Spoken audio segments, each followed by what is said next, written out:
আশা করি তোমরা সবাই ভালো আছো। আজ তোমাদের জন্য নিয়ে এসেছি নতুন একটি ব্লগ, তিল ফিশ ভুনা।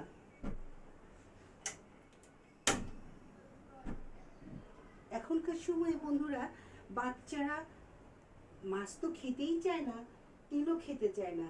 তাই আজকে আমি ওদেরকে নতুন পদ্ধতিতে বাচ্চাদের জন্য এই ফিশ ভুনাটা করছি। তিল দিয়ে প্রথমে মৌরি দিলাম, তারপর কালি জিরা।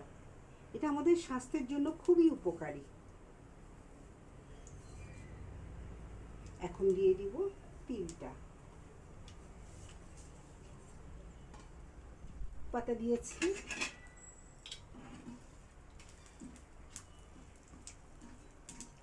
খুবই উপকারী বাচ্চাদের জন্য, এই জিনিসটি খুবই ভালো। এখন দিয়ে দিচ্ছি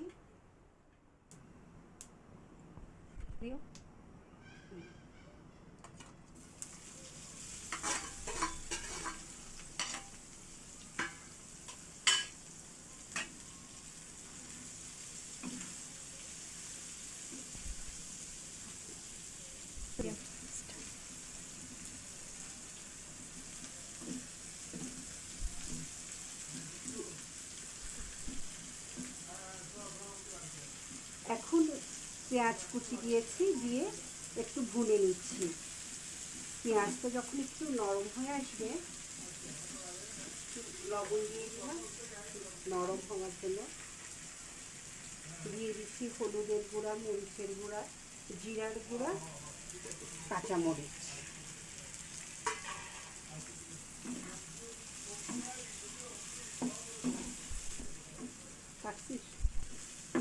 বন্ধুরা, তোমাদেরকে একটা কথা বলতেই ভুলে গেছি, লবণটা পরিমাণ মতো দিয়ে দিবে, আর পেঁয়াজটা তোমাদের আন্দাজ মতো, যতটুকুই মাছ ঠিক সেই পরিমাণ তুমি আন্দাজ করে পেঁয়াজটা দিয়ে দিবে। এখন দিয়ে দিচ্ছি একটু রসুন পেস্ট,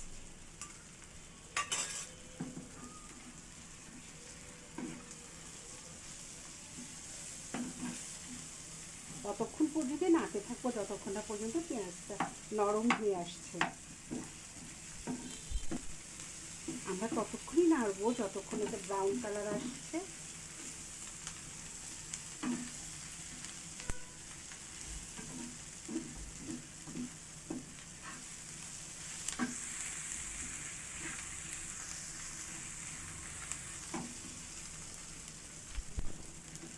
বন্ধুরা, এখন সামান্য পরিমাণে জল দিয়ে দিব, না হয় মশলাটা লেগে যাবে।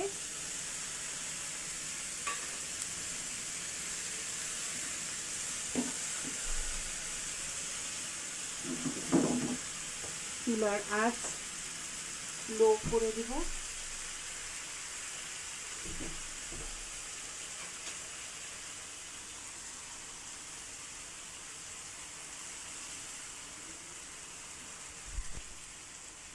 বন্ধুরা, এখন মাছগুলো আস্তে আস্তে বসিয়ে দিব।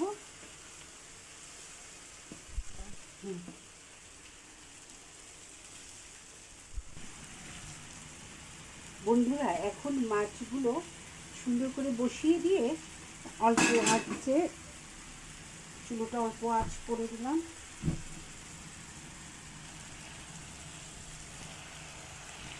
কারণ মাছগুলোর ভিতর মশলাটা ঢুকতে হবে, না হয় খেতে ভালো লাগবে না মাছগুলো তো মশলা না ঢুকলে।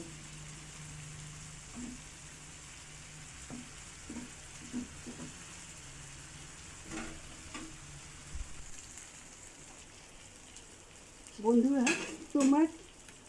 তোমাদের ওইখানে এই ধনে পাতাকে, আমরা তো ধনে পাতা বলি, তোমাদের ওখানে কী নামে বলে এই ধনে পাতাটাকে জানিও প্লিজ কমেন্ট বক্সে। এখন হয়ে এসছে, দেখো, এখন উপরে এই ধনে পাতাটা ছিটিয়ে দিচ্ছি। এখন তৈরি হয়ে গেল তিল ফিশ ভুনা। যে বাচ্চারা অনেক ইয়ামি করে খাবে, অনেক টেস্টি। তোমরা প্লিজ খেয়ে দেখো, ভালো সে জানাবে।